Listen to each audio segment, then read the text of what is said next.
right, Swim Lesson Club USA. We are working on stroke development. So the stroke development, we are working on stroke development. The goal is to now go from swimming a remedial freestyle where you're starting to breathe on the side. Well, first you've gotten really good at pop-up breaths, right? So we're going through the progression. So we've started with gliding. Gliding is the base of swimming. It's the most fundamental aspect of all of the strokes that you must master. So we're going to touch on the gliding, just a couple drills that you can use because you always want to focus on your glide and getting it to be more streamlined. And then we're going to get back into the pop-up breaths. So if you're going to do pop-up breaths, it's very important that you get your head up, get your chin above water, make sure you're looking up, and then you've got to get your head back down, looking straight at the bottom. Otherwise, your legs will not come behind you so you can continue to move forward in a streamlined position. Pop-up breaths are useful for sighting. If you're going to be swimming in an open water environment, you pop your head up to take a breath and look where you're going so you don't get off course.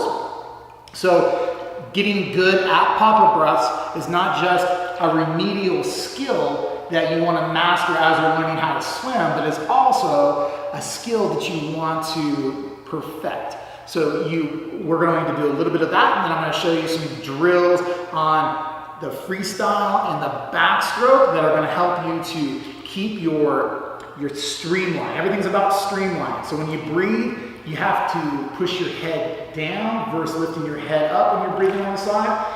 And that's why when you're doing pop-up breath, it's so important to take a breath and go right back under looking at the bottom so you can get in that streamline. You really throw off your streamline when you lift your head up. So when you're breathing on the side, you have to be able to push your head down on the water. It's the opposite of what your instincts will tell you, because you'll feel like you're low on the water, so you'll want to lift your head up. But you really need to actually push your head down. I'm going to show you how to work on that. I'm going to show you how to work on getting your arm strokes to have a good catch.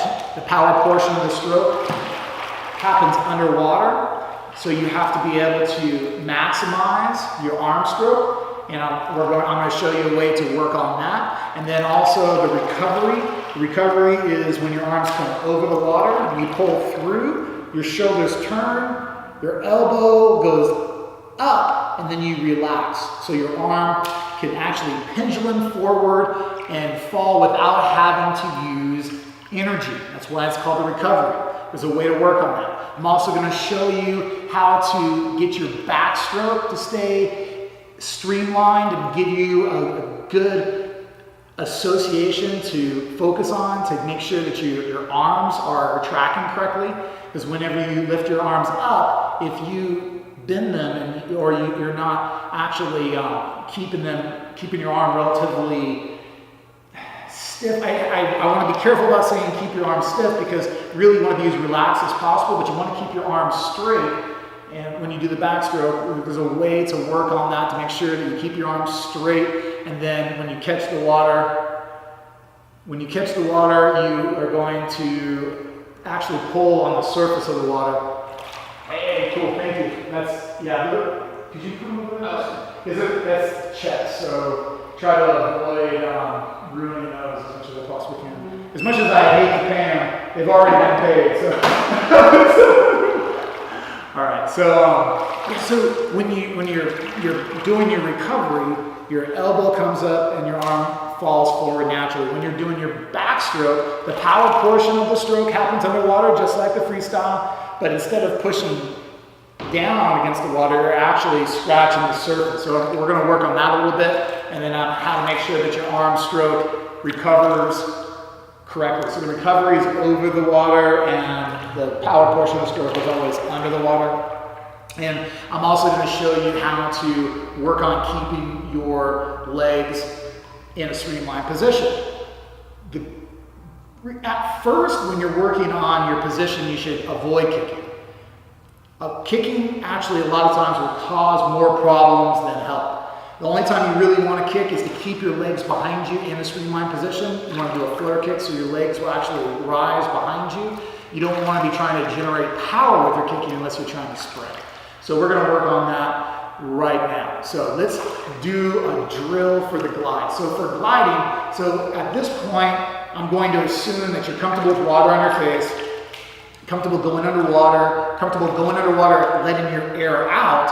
And now we are going to work on your glide and just kind of warm up with your glide. When you push off, you want to make sure you're looking at the bottom and when you look at the bottom, your legs will rise naturally. So I don't want you, when you're practicing the glide, to push off hard off the bottom. Even though if you push hard off the bottom and you put your head down, that's going to generate forward momentum. I want you to practice getting your head in the right position and allowing your body to get into a streamline without having to push against the bottom. So stretching your arms out, head down, exhale.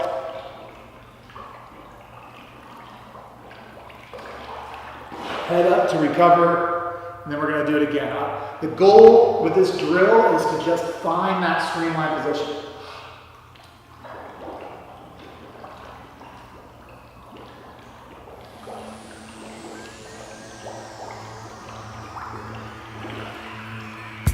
Head up to recover. Take a breath, head down.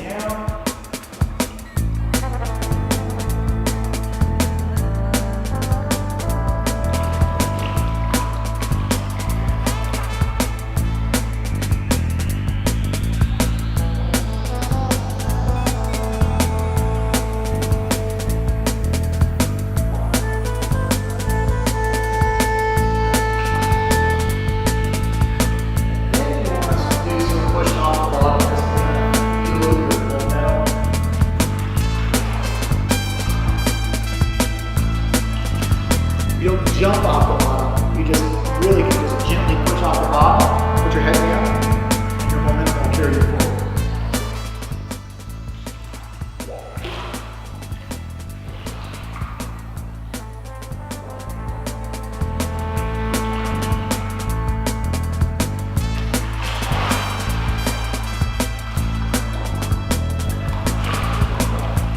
You can use a kickboard to work on your glide as well as working on your arms.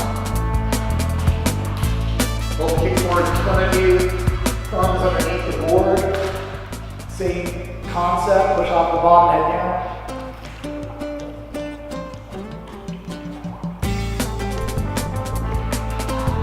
This will be helpful if you still feel like you have a little bit of anxiety in the water. Use a kickboard so that it makes you feel a little bit more stable. Make sure you hold on the board, don't let it go. Breathe.